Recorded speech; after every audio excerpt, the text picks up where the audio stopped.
The small figure sitting alone on the bench near gate 47 hit me like a punch to the gut. Even from 50 feet away, I recognized the slump of those shoulders. The green backpack with the rocket ship patch I'd personally sewn on last Christmas. Ethan, my grandson, sat there like forgotten luggage, staring through the window at the plane that should have carried him to paradise.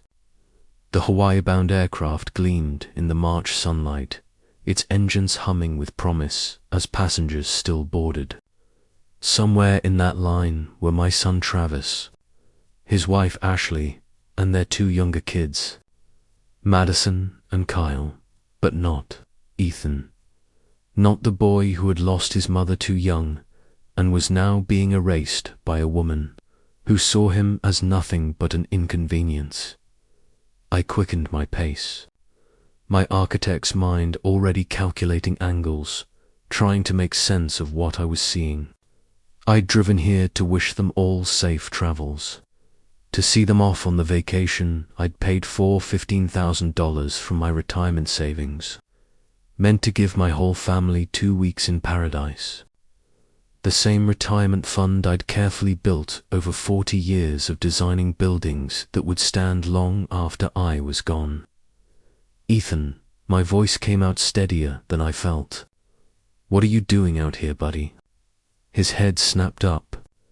Those dark eyes, so much like his late mother's, were red-rimmed and wet. He tried to smile, tried to be brave, but his chin trembled. Grandpa, he whispered, they left without me. The words hung in the air like smoke. I lowered myself onto the bench, my knees protesting. 67 years old, and I'd never felt older. What do you mean? We got here early. I was so excited, Grandpa. I had my swimsuit in my backpack and everything. His voice cracked. But then Ashley said I needed to use the bathroom before we boarded. When I came back, she said I'd been bad this week and that I couldn't go. She said I was being punished. My phone vibrated. I pulled it out with fingers that didn't quite feel like my own. A text from Ashley sent 3 minutes ago. Decided he's grounded and stays home. Bye. No explanation, no apology, just those 8 words, punctuated with an exclamation point, like she was announcing a lunch date. I read it twice, 3 times. The letters rearranged themselves, but they always said the same thing. She'd left my 10-year-old grandson alone in an airport and sent me a text like it was nothing. The phone creaked under my grip. My knuckles had gone white around the case. Grandpa. Ethan's small voice pulled me back. Are you mad at me too? I looked at him then, really looked at him. His hair needed cutting. His jeans were too short, like he'd grown without anyone noticing. When had Ashley last taken him shopping? When had Travis? The answer came to me with a sickening clarity. Never. I slipped the phone away and put my arm around his shoulders. I'm not mad at you, not even a little bit. Ashley says I'm too much trouble, that I don't listen. He wiped his nose on his sleeve. Maybe she's right. Maybe I am bad. Something cold and sharp settled in my chest. It wasn't anger, not yet. It was something clearer, harder, like the moment when a blueprint finally makes sense. When all the calculations align. You're not bad. Ethan, you're not trouble. I stood and offered him my hand. Come on, let's go home. He took his hand, his palm small and sweaty. What about Hawaii? They can have Hawaii. I picked up his backpack, feeling its disappointing lightness. You and I will figure something out. Something better. We walked through the terminal in silence. Around us, families laughed and rushed toward gates, dragging suitcases and excited children. No one looked at us. No one saw a grandfather whose family had just shown him exactly how little his generosity meant. I glanced down at Ethan. He was trying so hard not to cry anymore, setting his jaw the way Travis used to as a child. Funny how genetics work, how traits skip generations and show up in unexpected places. My son was on that plane right now, sitting in a seat I'd paid for next to a woman who had just abandoned his firstborn in an airport, and he'd let her. That was the part that burned. Travis had let her do this. The parking garage smelled like exhaust and stale air. I loaded Ethan into my Silverado, the same truck I'd taught Travis to drive 25 years ago. The leather seats were cracked now, the dashboard faded, but the engine still purred. "Can we get ice cream?" Ethan asked quietly. "Absolutely. Rocky Road with gummy bears on top. The whole bag if you want." He smiled then, just a little. It didn't reach his eyes, but it was something. As I merged onto the highway back to Orlando, my mind was already working. 40 years in architecture had taught me how to see structures, how to find weak points, how to understand what holds buildings up and what makes them fall. The phone sat in my cup holder. Ashley's message still glowing. 8 words. She probably thought she was clever, in control. She'd probably convinced Travis this was reasonable. I merged into the left lane and pressed the accelerator. Ethan had fallen asleep by the time I pulled into my driveway. His head rested against the window, mouth slightly open. I sat there, engine idling, looking at my house, the house I'd designed myself. The house where Travis and Ashley had been living, rent-free for 4 years. The house that was still legally and completely mine. I carried Ethan inside and laid him on the couch, covering him with the old quilt. He didn't stir. The kid was exhausted, emotionally drained in the way only children can be when adults fail them. I stood in my kitchen and let myself feel it. Not just anger, something colder, more surgical. Ashley had made a calculation today. She'd decided her comfort was worth more than a 10-year-old boy's dignity. She'd decided I would just accept this, clean up her mess, keep quiet like always. She'd miscalculated. Tomorrow I'd start making calls. But tonight I sat in my armchair and watched Ethan sleep. This kid who'd lost his mother too young and was now being erased by a woman who saw him as nothing but an inconvenience. Not on my watch. Not anymore. The house was too quiet after. Ethan went to bed around 9 o'clock. I'd made him dinner chicken nuggets and mac and cheese and we'd watched a movie together. He'd laughed a few times, which felt like a miracle. But when I tucked him into the guest room, I saw that distant look in his eyes again. I sat in my study, surrounded by 40 years of blueprints and awards, and let myself remember. I remembered the call 5 years ago. Travis's voice on the phone, broken and raw. "Dad, she's gone. Julia's gone. A car accident on I-4. Some texting teenager who ran a red light. Julia died at the scene." Ethan was 5 years old. I'd driven to their apartment that night and found Travis sitting on the floor, still in his work clothes, staring at nothing. Ethan was asleep in his bedroom, oblivious. I'd sat with my son until morning, not saying much, just being there. The next few months were rough. Travis was a zombie, just going through motions. I'd taken Ethan most weekends, sometimes whole weeks. We'd built a treehouse together that summer. While I built it, he handed me tools and told me stories about dragons. That kid had his mother's imagination. "Grandpa, will Dad be okay?" He'd asked one afternoon, his hands covered in wood stain. He will, I'd promised. It just takes time. Asterisk, I'd believed that. I'd believed Travis would heal, that we'd figure it out as a family, that Ethan would grow up knowing he was loved. Then Ashley appeared. They met at Travis's company holiday party about 18 months after Julia's death. Ashley was vibrant, charming, always smiling. She worked in marketing, knew how to make people feel special. Travis lit up around her in ways I hadn't seen since before Julia died. She's amazing, Dad, he told me after their third date. She's so good with Ethan, she could be really good for us. I'd wanted to believe it. So when Travis introduced me to Ashley properly, I'd smiled and told her I was glad to meet her. The early signs were subtle.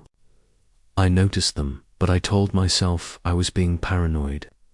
Overprotective. At Travis and Ashley's wedding, there was a moment during the family photos. The photographer wanted a shot of just Travis, Ashley, and their kids. Madison was 2, Ashley's from a previous relationship.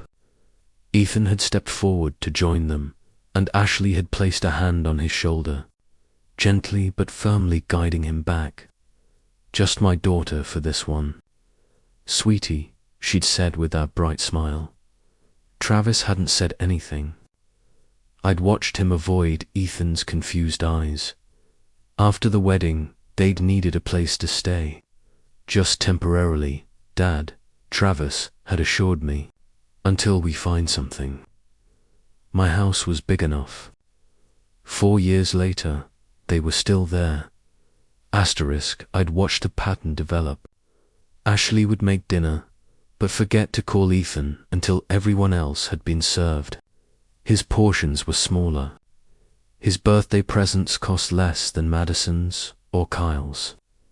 Kyle was 2 now. Ashley and Travis's son together.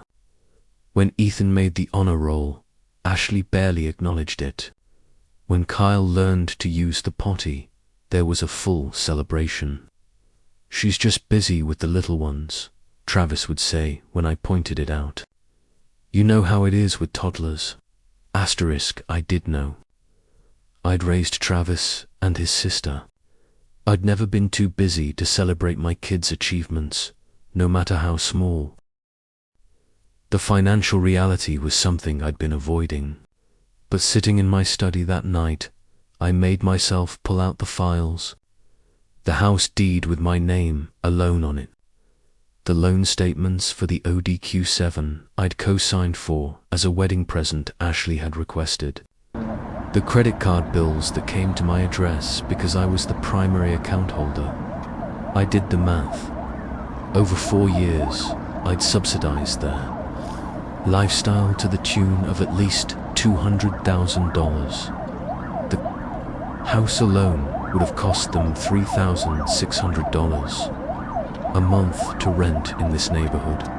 $200,000. And today, Ashley had decided my grandson wasn't worth a seat on an airplane.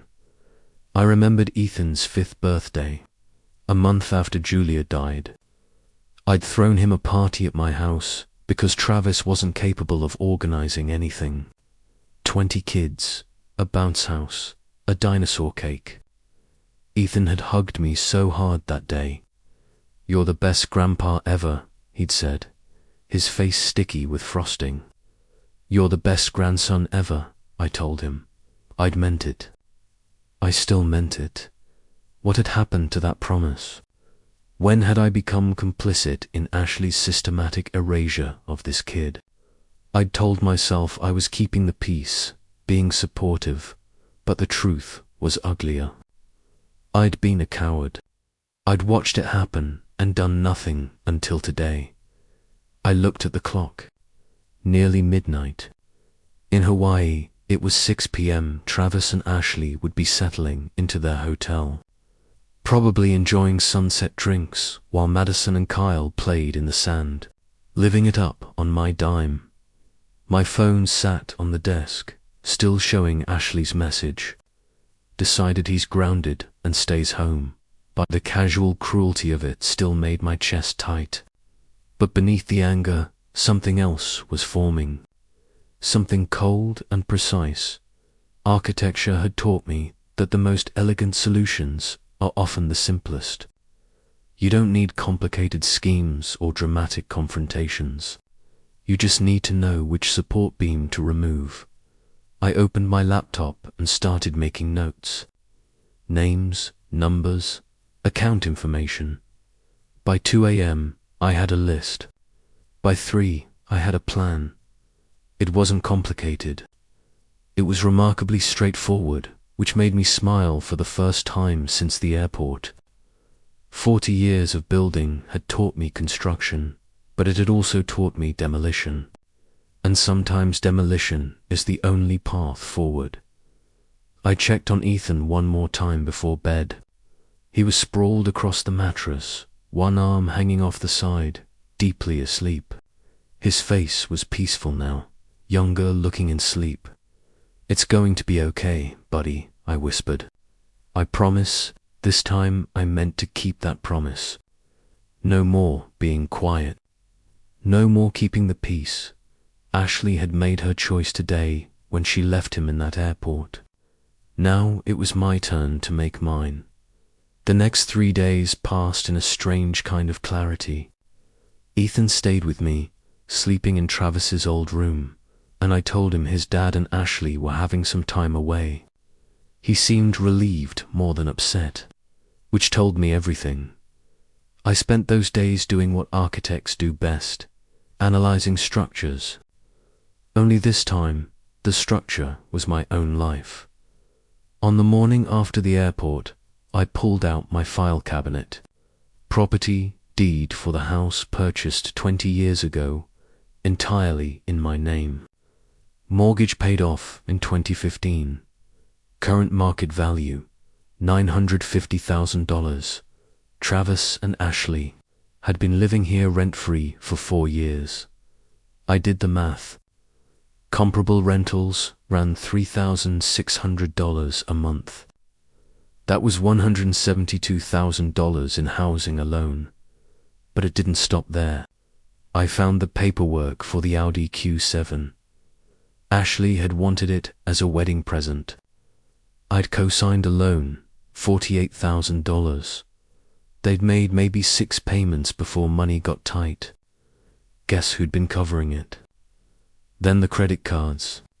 5 of them, all with my name as primary account holder. Ashley was an authorized user on all. I pulled up the statements online going back for years. Nordstrom, Sephora, Whole Foods, SoulCycle premium memberships, $600 a month. Louis Vuitton, Tiffany. The charges went on and on. A parade of Ashley's lifestyle funded by my retirement account. The total made me set down my pen and laugh. Not a happy laugh. The kind that comes when something is so absurd you can't believe it's real. $214,000 over 4 years. That was the price tag for my silence, apparently. The cost of not making waves while my grandson got pushed to the margins. Grandpa. Ethan appeared in my study doorway, holding his math workbook. "Can you help me with fractions?" "Of course, buddy." I closed the files. "Pull up a chair." As I helped him, I watched him. Really watched. He was careful with the pencil, double-checking his work, nervous about mistakes. That wasn't how kids should approach homework. That was how kids approached it when mistakes felt catastrophic. "You're doing great," I told him when he got an answer right. His whole face lit up. "Really? Really? You're smart, Ethan. You know that, right?" He shrugged. "Ashley says I need to try harder, that I'm not as quick as Madison." Madison was 7. Ethan was 10. Different grades entirely. Ashley doesn't know what she's talking about. After Ethan went to play outside, I made coffee and stood at the kitchen window, watching him climb the old oak tree. My mind kept circling back to that number. $214,000. And for what? So Ashley could play Lady of the Manor. So Travis could avoid growing up. So they could both pretend Ethan didn't exist while living in a house I'd built with my own hands. I thought about all the times I'd bitten my tongue. All the times I'd watched Ashley forget to include Ethan in family photos, or serve him smaller portions, or roll her eyes when he tried to talk to her. All the times Travis looked away, too weak to stand up for his own son. I told myself I was being supportive, patient, understanding. What I'd actually been was a doormat, an ATM with a heartbeat. Asterisk, the house phone rang, and I let it go to voicemail. Probably Travis calling from Hawaii to explain. I wasn't interested in his explanations. That evening, after Ethan was asleep, I took my laptop to the back porch and started researching Florida property law. Tenant rights. What constitutes legal residency versus being a guest? The difference between having a rental agreement and just living somewhere with permission. The more I read, the more interesting things became. My phone buzzed. A text from Ashley. Walter, this is childish. We need to talk about Ethan's behavior issues when we get back. Ethan's behavior issues. That was rich. The kid's only issue was that he existed. I typed back, enjoy your vacation. Then I blocked her number by midnight. I had filled a legal pad with notes. Attorneys specializing in family property law. Customer service for every credit card company. Our auto insurance provider. The phone number for the hotel in Maui all 7 nights.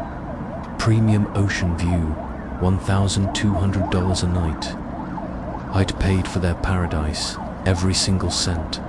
And suddenly, sitting there in the dark with crickets chirping and Ethan safe asleep upstairs, I understood something fundamental.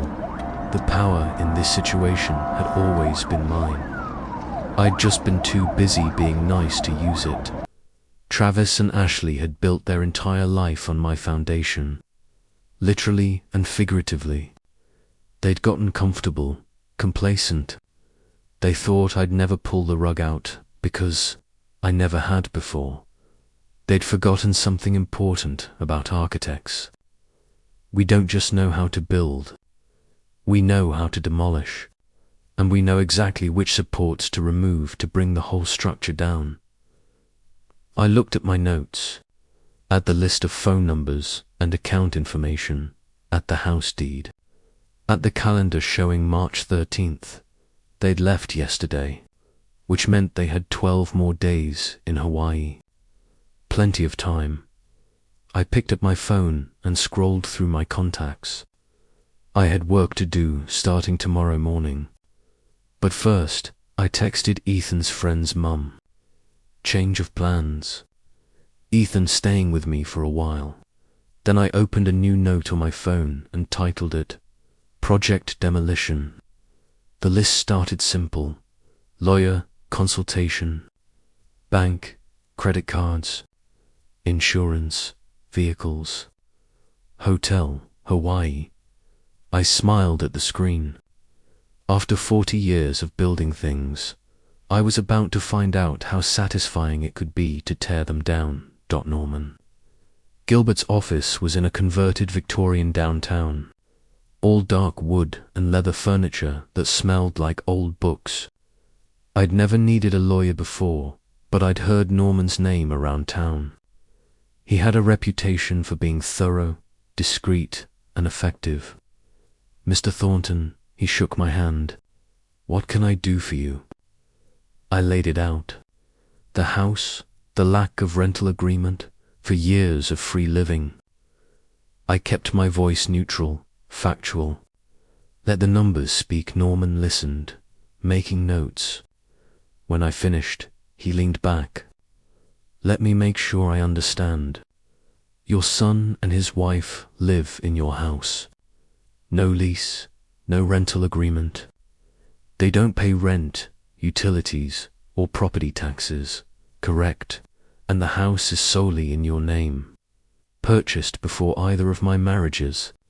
Only my name on the deed. Asterisk, he tapped his pen against the pad. Then legally, they're guests in your home. You have the right to ask them to leave. Florida law requires reasonable notice, typically 15 to 30 days, for someone residing in a property. Even without a formal agreement, 15 days is reasonable. I can draw up the paperwork today, a formal notice to vacate. He paused. May I ask what prompted this? Asterisk, I told him about Ethan, about the airport. Norman's expression didn't change, but something shifted in his eyes. I see, he said quietly, and the child is with you now. He is good. He pulled out fresh paper. Let's also discuss custody arrangements. If your son agrees to let the boy live with you permanently, we should formalize that.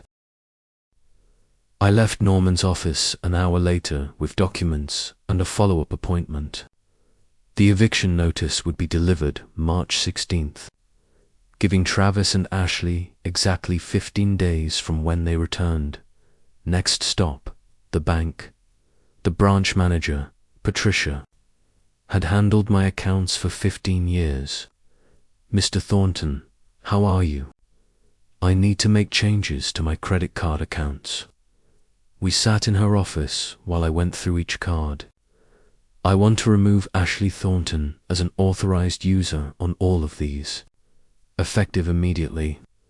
Patricia's fingers flew over her keyboard. All 5 cards. All 5, and these joint accounts with Travis Thornton. Freeze them. No new charges. She glanced up, curious but professional. Done. Change is effective within 24 hours. Perfect. One more thing. The auto loan for the Audi Q7. I'm listed as consumer. I want to be removed. That requires the primary borrower to refinance or pay off the loan. I understand, she made notes. If Mr. Thornton defaults while you're still on it, you'll be liable. Then remove me today and notify him he has 30 days to refinance or return the vehicle. Her eyebrows rose slightly. I'll process that immediately. From the bank, I called the insurance company. Shorter conversation. I need to remove a vehicle from my policy, the Audi Q7, effective March 15th. That's in 2 days, Mr. Thornton. Correct. After hanging up, I sat in my truck and pulled out my phone. The hotel in Maui answered on the 3rd ring. Walia Beach Resort. This is Lena. How may I help you? Hi, Lena. Walter Thornton. I have a reservation under my name. I need to make some changes. Of course, Mr. Thornton. One moment, a pause. Yes, I see your reservation. Ocean View, Premium Suite. Checking out March 22nd. I need to cancel the prepayment. I'll be requesting a refund to my credit card. Another pause. Longer. Mr. Thornton, the guests have already checked in. They arrived yesterday. I understand. The guests can remain if they'd like, but they'll need to provide their own payment going forward. The guests will need to provide alternate payment within 24 hours or will have to move them to different accommodation. That sounds reasonable. May I ask, is there a problem with the reservation? There was a pause. I could hear the understanding in her voice. I see. We'll contact the guests this evening about the payment change. Anything else? Actually, yes. Do you have availability in a standard room? Something more economical, we do. Our garden view rooms are $200 per night. Perfect. Let them know that's an option. After I hung up, I allowed myself a small smile. Travis and Ashley were in Hawaii right now, probably lounging by the pool, drinks in hand, living the dream on my dime. Tomorrow morning, that dream was going to develop cracks. I drove home where Ethan was doing homework at the kitchen table. "Did you have a good day, Grandpa?" "Very productive." I ruffled his hair. "How about pizza for dinner? Can we get the one with stuffed crust?" "Absolutely." While Ethan went back to homework, I sent one more email to the travel agency that had arranged tours and excursions. Snorkeling, helicopter tour, fancy luau, paid for with a gift certificate I'd purchased. "I need to cancel gift certificate number GC49832. Please process a refund." I hit send and closed the laptop. My phone sat silent. No calls from Hawaii yet. Too busy enjoying their family vacation. The family that apparently didn't include Ethan. I looked at the calendar. March 13th. In exactly 3 days, Ashley would try to use a credit card and find it declined. The hotel would inform them their room was no longer paid for, tours cancelled, and on their doorstep, an eviction notice would be waiting. I thought about texting Travis, giving them a heads up. That's what the old Walter would have done. But that Walter had died at gate 47. This Walter had work to do. I sent Ethan a text. "Get ready, kid. Next week, we're redecorating your room. Any color you want." His response came immediately. "Really, even blue. Even blue." Then I turned my phone to silent and started making pizza. March 14th, day 2 of their Hawaiian vacation. I woke early, made Ethan breakfast, and dropped him at a friend's house. Then I came home, poured coffee, and waited. The first domino should be falling right about now. In Maui, it would be around 8 o'clock in the morning. Ashley would be having her poolside breakfast, probably planning her day. Spa appointment at 10 o'clock. Lunch at that overpriced beachfront restaurant. All on my dime, except it wasn't my dime anymore. My phone buzzed at 11:47 a.m., a text from Travis. "Dad, can you call me? Having some issues with the cards." I set the phone down and took another sip. Issues with the cards. One way to put it, I didn't call back. Instead, I texted back, "Busy today. Everything okay?" 3 dots appeared, disappeared, appeared again. "Cards aren't working. All of them. Can you check your account?" "My account is fine. Just checked this morning." More dots.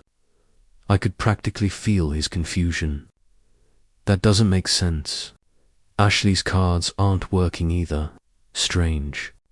Maybe call the bank." I was enjoying this more than I should have. Each text was confirmation that my plan was working exactly as designed. The real satisfaction came an hour later. My phone rang. Unknown number. 808 area code Hawaii. "Mr. Thornton, this is Lena Vasquez from the Walia Beach Resort." "Yes, Lena. How can I help?" "I'm calling to confirm. We processed the refund as requested. The guests have been notified they'll need to provide alternative payment for the remainder of their stay." "Perfect. How did that conversation go?" There was a pause. Professional discretion warring with a desire to share what was clearly memorable. Mrs. Thornton was surprised. "She's currently speaking with our front desk manager about room options." "I appreciate your help, Lena." "Of course, Mr. Thornton. For what it's worth, we deal with many families here." "What you described about your grandson," she trailed off. "Well, I hope everything works out. Thank you. It will asterisk after hanging up. I pictured it. Ashley and her designer resort were standing at that polished desk, the smile sliding off her face as Lena explained the $1,200 a night room was no longer prepaid. The manager offering the garden view option for $200 a night. The realization that she'd have to pay herself. I checked my watch. 2:15 p.m. in Orlando. 8:15 in the morning. They'd have just gotten the news. Ashley was probably frantically calling Travis, who was probably frantically calling the bank, who was probably very politely explaining that the account holder me had removed her as an authorized user. My phone rang. Again, Travis. I let it go to voicemail. Then I opened my laptop and logged into the travel portal. Found their excursions. Helicopter, sunset, cruise, the loop, gift certificate GC 449832, purchased by Walter Thornton. Refund processed. I sat back and looked around my kitchen. My house, the house I'd built, that I'd let them live in free while they spent my money on everything else. Ethan's lunchbox was on the counter from this morning. I'd packed it. Sandwich cut into triangles, apple slices, juice box, and a note. You're awesome. He'd read it at breakfast and smiled so wide. When was the last time Ashley had done anything for him beyond bare minimum? My phone buzzed. Another text. Dad, seriously, we need to talk. Something's wrong with all the accounts. I typed back deliberately. Nothing wrong on my end. Maybe it's a problem with your spending. 3 dots stayed there for a long time, then disappeared without a message. I imagined Travis showing that to Ashley.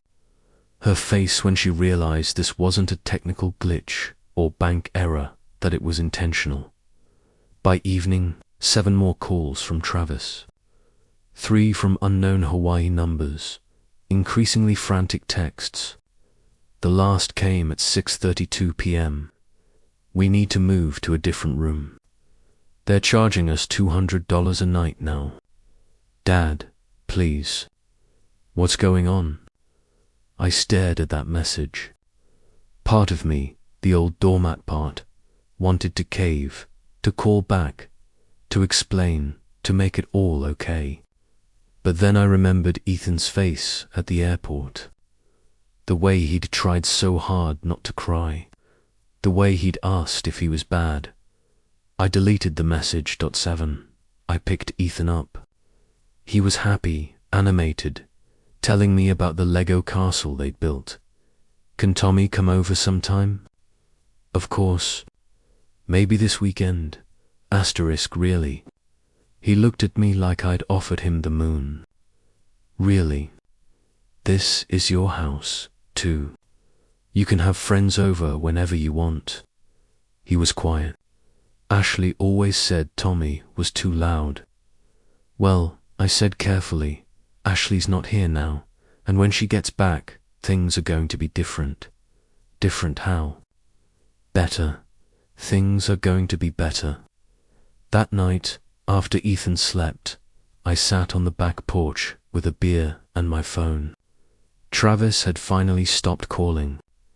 In Hawaii, they were probably in their new room now, the garden view room costing a fraction of what they'd expected. The room they'd have to pay for themselves, with credit cards that didn't work.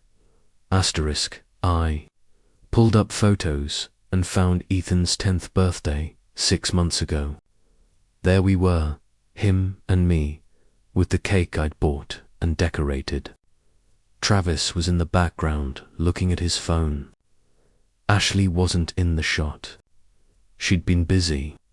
Tomorrow was March 15th, day 3, and I had more surprises waiting.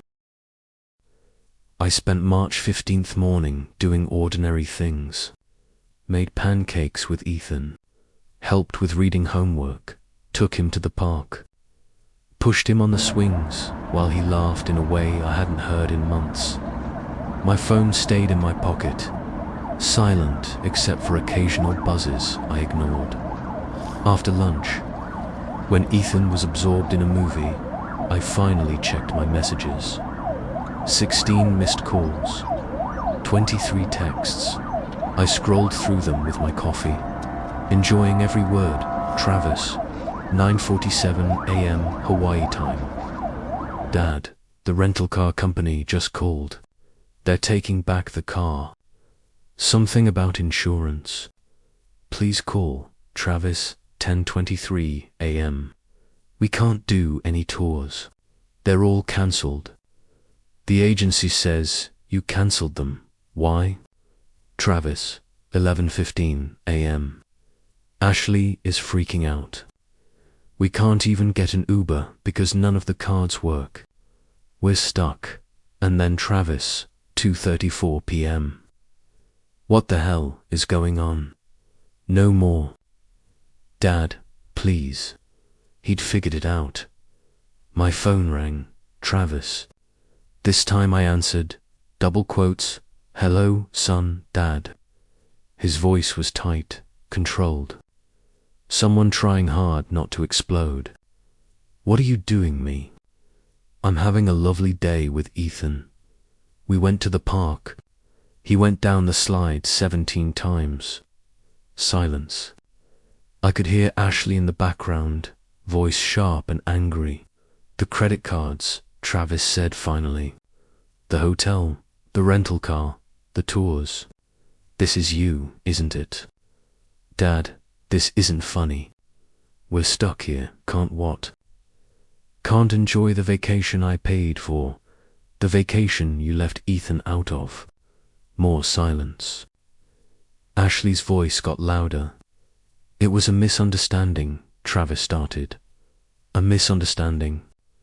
I set down my cup. Travis? She left him in an airport. A 10-year-old child. She sent me a text saying she'd decided he was grounded. Just abandoned him there and got on the plane. She was upset. He'd been acting out. He's 10. Kids act out. You don't abandon them in a busy airport and fly to Hawaii. Dad, please. His voice cracked. We need your help. We can't get home without my money, without my credit cards, without my house to come back to. A pause. What do you mean, your house?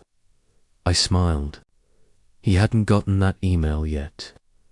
Check your messages. You should have something from Norman Gilbert, who? My attorney.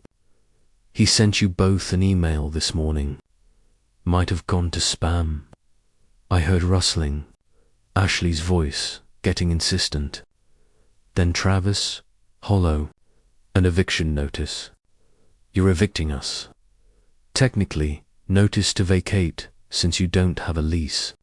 15 days from when you return. You can't do this. That was Ashley. She'd grabbed the phone. We're family. You can't just throw us out. Ashley, tell me something. Where's Ethan right now? What? Simple question. Where is my grandson? The one you left at the airport 2 days ago. She didn't answer. He's here with me. Where he's safe and wanted and not treated like an inconvenience. Where he should have been all along. You're insane. We'll fight this. You'll get a lawyer with what money? The frozen bank accounts? The cancelled credit cards?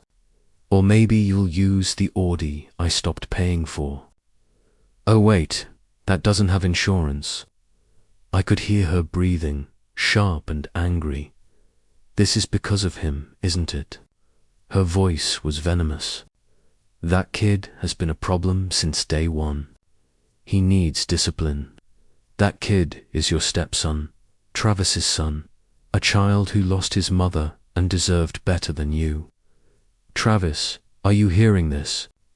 Your father is choosing some brat over your own family. My family, I said quietly, is currently eating popcorn and watching movies in my living room. Your family is in a budget hotel room trying to figure out how to pay for dinner. Very different situations. Ashley was screaming now, but Travis had taken the phone back. Dad, his voice shook. What do you want? What will it take to fix this? I looked at Ethan through the doorway, laughing at something on screen, relaxed in a way he never was around Ashley. I want you to think about what you've done, both of you.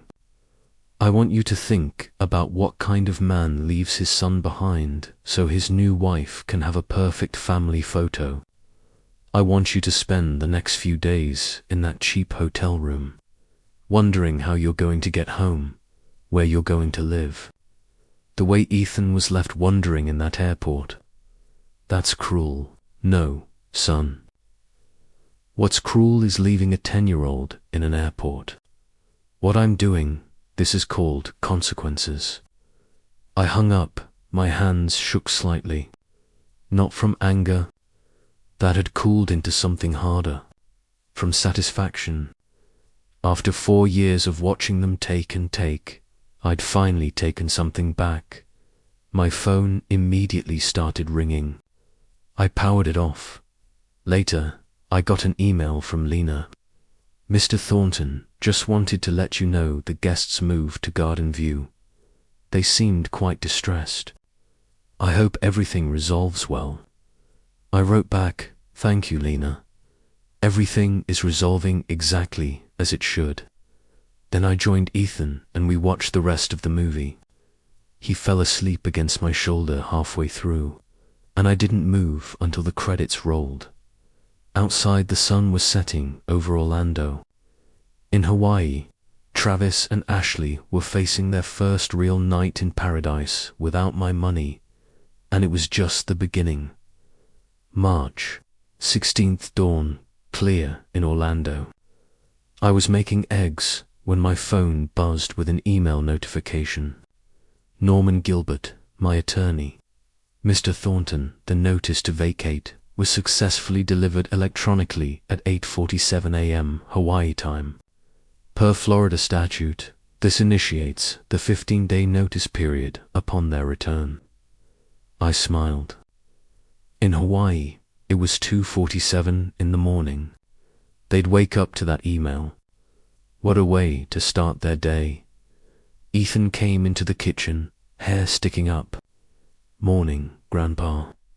Morning, buddy. Eggs, yes please. Can I have the cheese kind?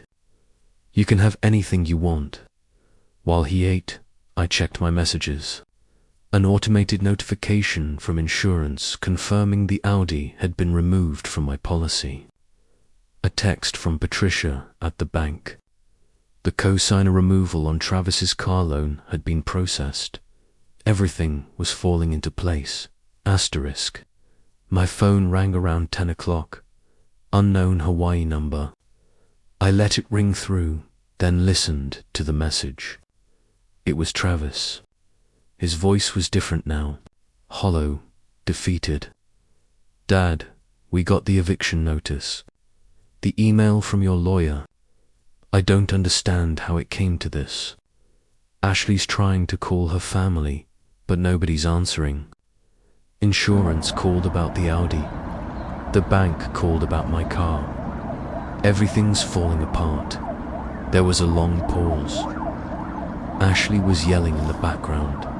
We're coming home tomorrow. We found cheap tickets. I don't know what we're coming home to, but we're coming back. I hope this was worth destroying your relationship with your son. The message ended.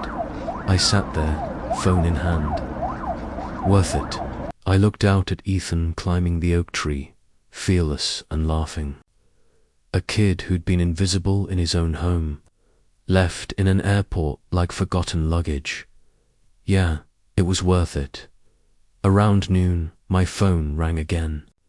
Ashley's mother, Carol. I answered. Hello, Carol.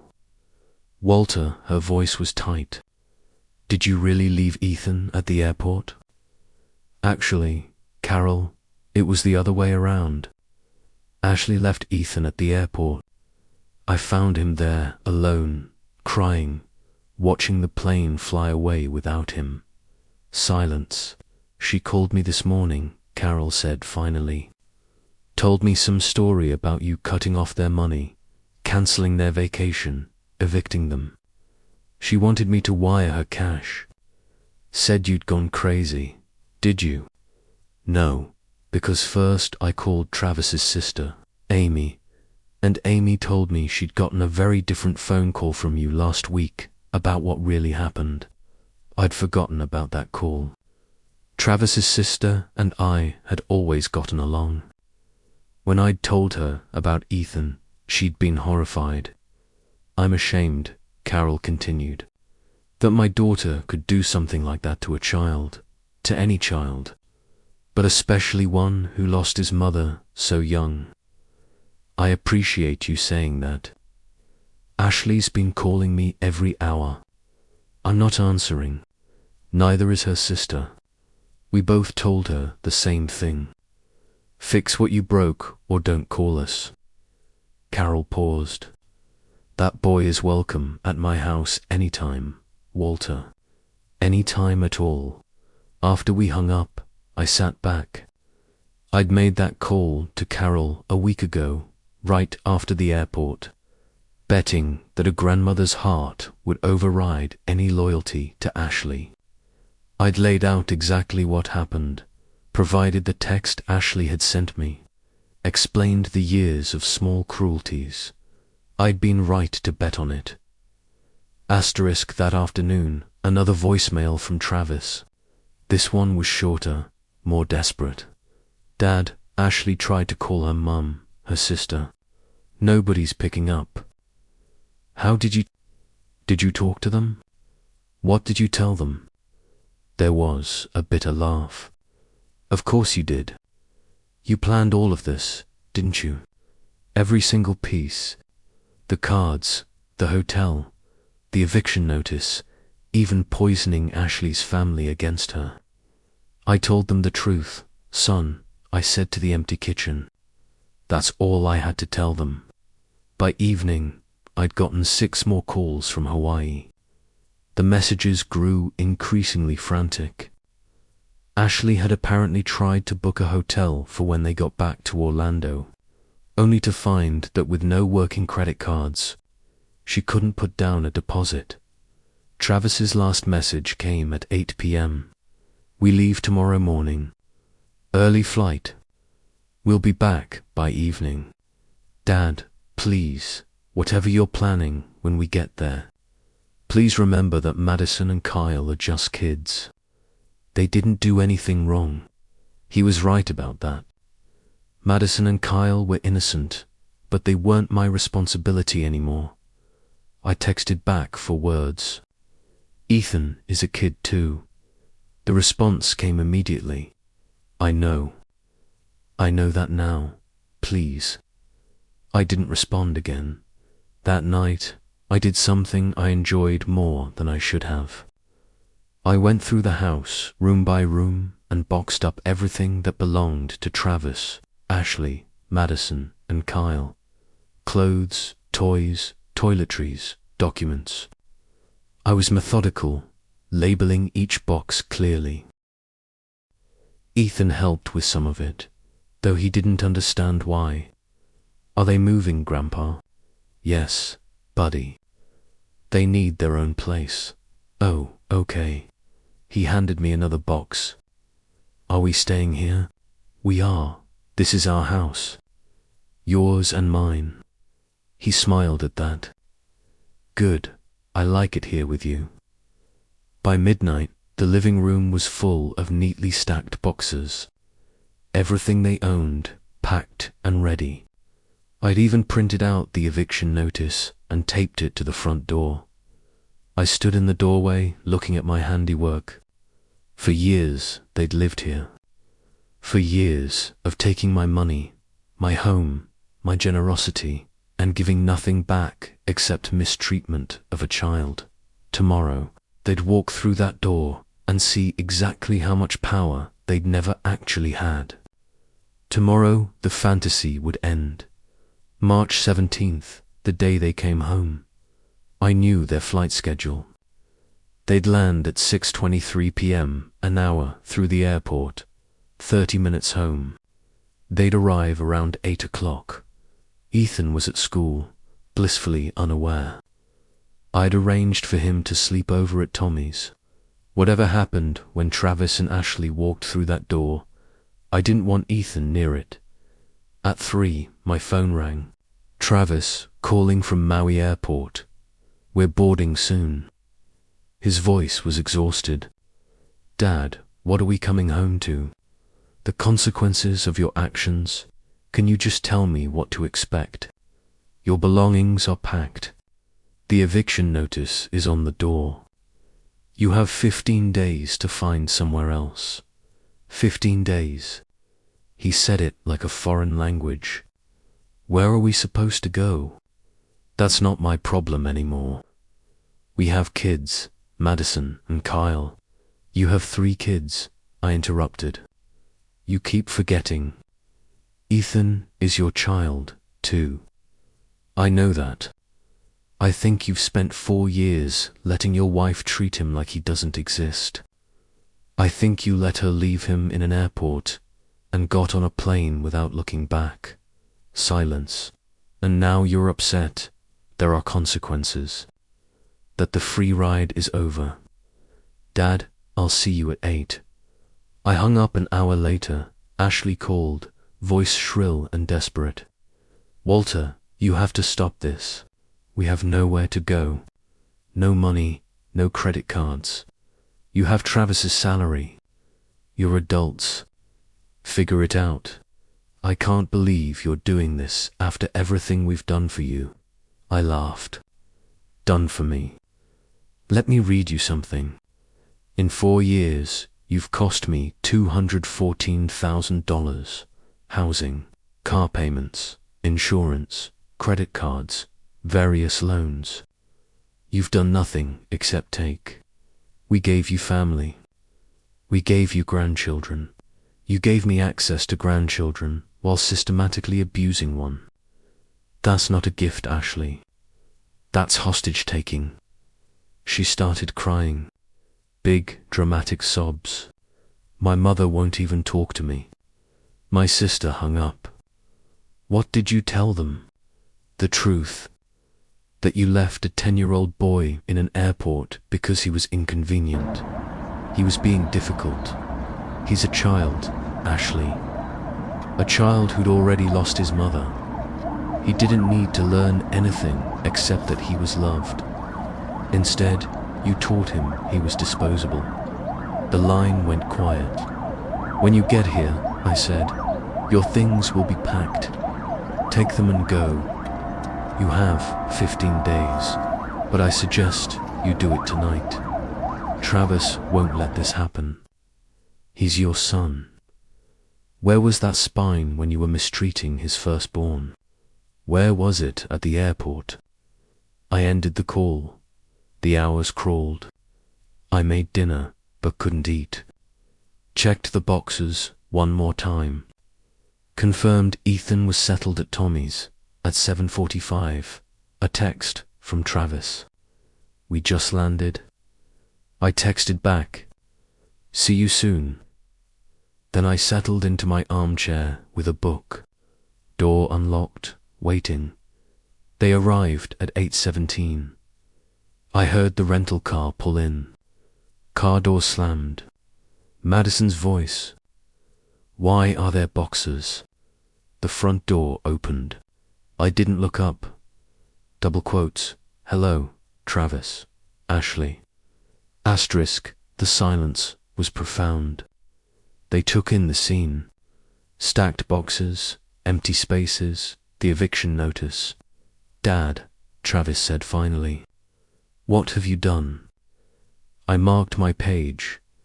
Travis looked terrible, exhausted, unshaven. Ashley looked worse. Her facade cracked. Madison and Kyle stood behind them, confused. I've packed your belongings. Everything is labeled. Ashley's face went from pale to red. You can't do this. This is illegal. It's completely legal. You're not tenants. You have no lease. You're guests who've overstayed your welcome. Travis moved forward. Dad, please. We need time. You have 15 days. That's what the law requires. 15 days to find a place, move, figure out our entire lives. You had 4 years to figure out your lives. You chose to spend them living off me. Ashley grabbed Travis's arm. Don't beg him. We don't need his charity. I smiled. Ashley, you've lived on my charity for your entire marriage. My house, my money, my cars, my insurance, everything you have, I gave you. And you repaid me by treating my grandson like garbage. Where is he? Travis looked around. Where's Ethan? Somewhere safe. Away from you. That hit him. I could see it. The realization that he'd lost more than a house. I want to see him. No, he's my son. Then you should have acted like it. I stood. Take your things and go. You have 3 hours. 3 hours. That's not enough. Then come back tomorrow. But you will not sleep here tonight. Ashley started crying again. Angry tears. You vindictive old man. This is abuse. This is justice. I looked at her directly. You left a child in an airport. You sent me a text like it was nothing. Like he was nothing. Now you know what it feels like to have nowhere to go. The room fell silent, except for Kyle crying. Travis's shoulders slumped. We'll go to a hotel. Good luck with that. They started loading boxes. 2 trips. I watched from the window as they packed up their lives. Before they left the second time, Travis came back inside alone. Dad, I'm sorry. I'm so sorry about Ethan. About all of it. You're right. I should have protected him. Yes, you should have. Can I see him, please? I studied my son's face. For the first time in 4 years, I saw genuine remorse. Not just fear of consequences, but actual shame. Not tonight, but soon. When I'm ready, he nodded and left. I watched them drive away, Ashley staring ahead. Madison and Kyle in the back, surrounded by boxers. Then I locked the door and sat in the quiet house. My phone buzzed. A text from Ethan. Having fun at Tommy's. His mum says I can come over anytime. I smiled. That's great, buddy. See you tomorrow. Tomorrow we'd start fresh. Just the 2 of us tonight. Justice had been served. The next 2 weeks passed in strange peace. Ethan flourished like a plant finally moved into sunlight. He laughed more, talked more, started inviting friends over without asking permission. Travis called 3 times. I didn't answer. Ashley tried once. I hung up when I heard her voice. Asterisk on April 5th, 3 weeks after the airport, Norman Gilbert called. Mr. Thornton, your son has requested a meeting. He's retained counsel and wants to discuss custody for Ethan. Does he now? He's also asking if reconciliation is possible between you 2 specifically. I looked at Ethan doing homework, humming to himself. Tell him I'll meet. My terms, my office, my attorney present. Ashley stays away. When tomorrow, 2 p.m. The next afternoon, Travis walked into Norman's office, looking 5 years older. Wrinkled suit, crooked tie. The confident manager was gone. He sat across from me, Norman between us. Dad, Travis. Norman cleared his throat. Mr. Thornton Jr. has prepared a statement. Travis pulled out paper, but his hands shook too badly to read it. He set it down. I was a terrible father to Ethan. I let Ashley treat him like he didn't matter. I told myself it was adjustment, but I knew. I knew what she was doing, and I let it happen because it was easier. He looked at me directly. The airport was the last straw, but it shouldn't have taken that. You did what I should have done years ago. You protected him. Yes, I did. I want to see him regularly. I want to be his father again, if he'll let me. And Ashley, his jaw tightened. We're in a 2-bedroom apartment in Kissimmee. She's working for the first time in 7 years. Madison and Kyle are adjusting. She blames me for not fighting you. I blame her for creating this. Sounds rough, I said without sympathy. It is, but that's our problem. What I'm asking is, can I see Ethan? Can I rebuild what I broke? I studied him. He looked sincere, broken, good. Here are my terms. First, Ethan lives with me. Full legal custody. You can petition for joint after a year. Travis nodded immediately. Agreed. Second, supervised visits weekly at my house, with me present. After 6 months, we can discuss unsupervised, okay? Third, you and Ashley enter family therapy. You're paid. We already started 2 weeks ago. That surprised me. Good. Fourth, a non-negotiable. Ashley does not come near Ethan. Not for visits, not for holidays. She's forfeited any relationship with him. Travis's face fell. Dad, that's going to be hard. She's still my wife. That's your problem to manage. Ethan is my priority, not your comfort. Take it or leave it. Norman slid a document across. I've drafted the custody agreement. Travis picked it up with trembling hands. I watched his face as he realized how thoroughly I'd won. Legal custody, supervised visits, therapy requirements, everything spelled out, giving him almost nothing. He picked up the pen. One question. Is Ethan okay? Is he happy? He's better than okay. He's thriving. Travis's eyes went red, but he didn't cry. He just signed, each signature looking like it cost him something. You can see him Saturday. 2 p.m. Don't be late. Travis stood. Thank you, Dad, for protecting him when I wouldn't. Don't thank me. Show me. Show up. Be present. Be the father he needs. Asterisk, he nodded and left. Norman waited. That went better than expected. He's lost everything. The least he can do is be a decent father. And if he isn't, then the agreement gives me power to cut him off completely. I smiled. I learned my lesson about being too trusting. That evening, I sat Ethan down. Your dad wants to see you. He'd like to visit on Saturdays. Ethan was quiet. Do I have to? No, never. But I think he's trying, buddy. He made bad choices, but he's your dad. What about Ashley? Ashley won't be coming around ever. Ethan's shoulders relaxed. Okay, then maybe I'll see Dad. If you're there too, I'll be right there, always. Saturday came. Travis arrived at 1:58 p.m., carrying a wrapped present.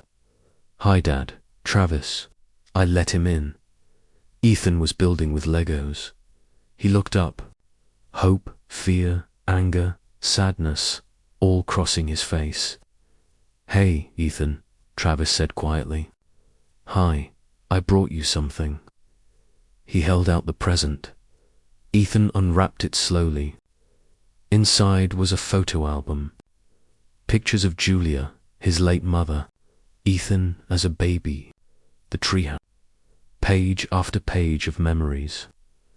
I should have shown you these long ago, Travis said. Your mum loved you so much. I'm sorry I let you forget that. I'm sorry I let anyone make you feel like you didn't belong. Ethan's lip trembled. Why did you leave me at the airport? Travis knelt down. Because I was weak. Because I let someone else decide what mattered more than you. And that was wrong. Unforgivable. I know sorry doesn't fix it, but I'm going to try to do better if you'll let me. They talked for an hour.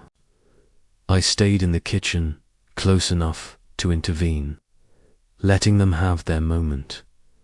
When Travis left, Ethan held the photo album like treasure. Grandpa. Yeah, buddy. I think maybe it'll be okay with Dad. Maybe it will. That night on the porch with my beer, I allowed myself satisfaction. 3 weeks ago, they'd left a child in an airport. Now Travis was rebuilding what he destroyed. Ashley was facing consequences, and Ethan was safe. Justice wasn't always fast, but when it arrived, it tasted sweet. 2 months later, life had settled into an unexpected normalcy. Travis came every Saturday. The first visits were awkward, but slowly he and Ethan rebuilt their relationship. They'd play games, work on homework, talk about school and friends. Travis never mentioned Ashley. Ethan never asked. I'd heard through Amy that things were rough in the Kissimmee apartment. Ashley was miserable at her dental job, constantly complaining about working. She and Travis fought constantly. Madison and Kyle struggled with the change from big house to cramped apartment. I felt no sympathy whatsoever on a warm evening in early June. I was on the porch with Ethan. We'd started a tradition, ice cream after dinner, watching the sunset. Grandpa, Ethan asked, working on his second scoop of Rocky Road. Yeah, buddy. Why did they do it? Why did they leave me at the airport? I'd been waiting for this question. You know what I think? Being a family isn't about whose blood you share. It's about who shows up. Who's there when things are hard? Who puts you first? You put me first. I did. Because that's what people do for the ones they love. He was quiet. Do you think Ashley ever loved me? That one was harder. I think Ashley loved the idea of a perfect family more than she loved the actual people in it. And when you didn't fit her picture, she decided you were the problem. But here's the thing, you were never the problem. You were never too much, or too difficult, or not good enough. Ashley just didn't know how to love someone who wasn't exactly what she wanted. That's sad, it is for her. I'm glad I'm here with you. Me too, buddy. Me too. We sat as the sun painted the sky orange and pink, and I felt something I hadn't felt in years. Complete peace. The house was ours. The future was ours. Nobody was taking that away. The doorbell rang around 8. I wasn't expecting anyone. Travis stood there alone. Can we talk? I let him in. Ethan was upstairs playing video games. I wanted to tell you in person. Ashley and I are separating. She's moving in with her sister in Tampa. Papers will be filed next week. I'm not surprised. She never got over what you did. She blames you for everything. Losing the house, the cars, the lifestyle. She can't accept that her own actions caused this. Some people never do. I know you don't care, but I need to say it. You were right about everything. About her, about how she treated Ethan, about me being too weak to stop it. You did what needed to be done. I did what any decent person would have done. I protected a child. He nodded. Ethan's different now. Happier, more confident. He talks about his friends, his school. He never did that before, because he was too busy trying to be invisible. Yeah, Travis looked at me directly. I failed him as a father, but I'm asking for a chance to make it right, to be part of his life, to show him I can be better. I thought about the boy upstairs who'd been abandoned and had every reason to never trust again. Keep coming on Saturdays. Keep being consistent. Keep putting him first. And in 6 months, we'll talk about expanding the arrangement. Thank you, Dad. Don't thank me. Thank him. He's the one giving you another chance. After Travis left, I went upstairs. Ethan was sprawled on his bed, controller in hand. Hey, champ. Your dad stopped by. I know. I heard. He paused his game. He's getting divorced, isn't he? Yeah, he is. Is that my fault? Asterisk no. That's between your dad and Ashley. You're not responsible for their choices. Good, because I was worried I'd feel bad, but I don't. Is that wrong? No, buddy. That's not wrong at all. He went back to his game and I stood watching him. This kid who'd been discarded, made to feel small and unwanted, who'd sat alone in an airport, he was going to be okay. Better than okay. That night, after Ethan slept, I sat in my study and pulled out the file. The house deed, the financial records, the text from Ashley. Decided he's grounded and stays home. I'd kept everything as a reminder. A reminder that silence isn't strength, that keeping the peace isn't worth losing yourself, that sometimes the kindest thing is cutting out the rot before it spreads. 4 months ago, I'd been a doormat, an ATM with a heartbeat, someone who'd avoid conflict rather than stand up. Now, I was a grandfather raising his grandson in the home I'd built on my terms. I was someone who'd found the one solution that would work. Complete demolition followed by careful rebuilding. Travis would earn his way back, slowly. Ashley would face consequences, and Ethan would grow up knowing at least one person had loved him enough to burn it all down to keep him safe. I pulled out my phone and looked at yesterday's photo. Ethan and me at the park, both laughing. His smile was genuine, reaching his eyes. No shadows. That smile was worth every uncomfortable conversation, every burned bridge, every dollar it cost me. Justice wasn't always swift, but when it finally arrived, it was delicious. I closed the file and locked it away. I didn't need it anymore. The story was written, the ending clear. An old man, a wounded boy, and a decision that changed everything.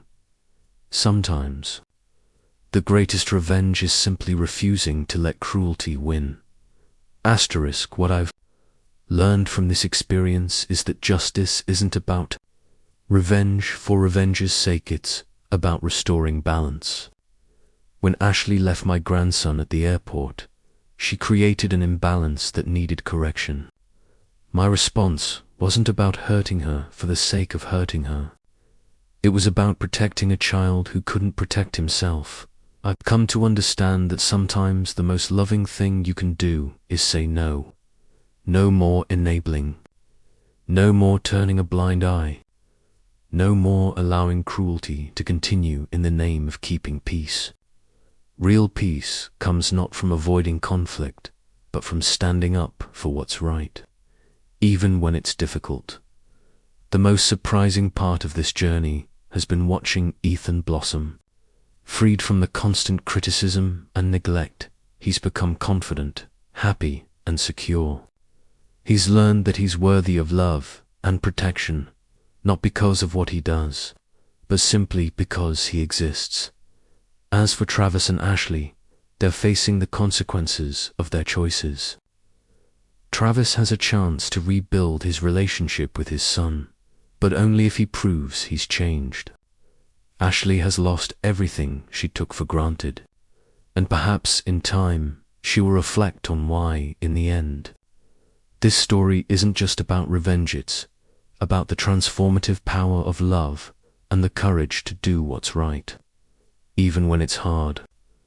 It's about recognizing that sometimes the greatest act of love is drawing a line and saying, no more. Asterisk, if this story gave you chills, smash that like button and tell us in the comments, what's the most satisfying revenge you've ever witnessed? And of course, subscribe for more stories like this. Before you go, don't forget to hit that notification bell so you never miss a new video. And if you haven't already, check out our other Reddit revenge stories, each one more satisfying than the last. Thanks for watching, and remember, sometimes the sweetest revenge is simply living well and protecting those who can't protect themselves. Until next time, stay strong, stay just, and never underestimate the power of a grandfather's love.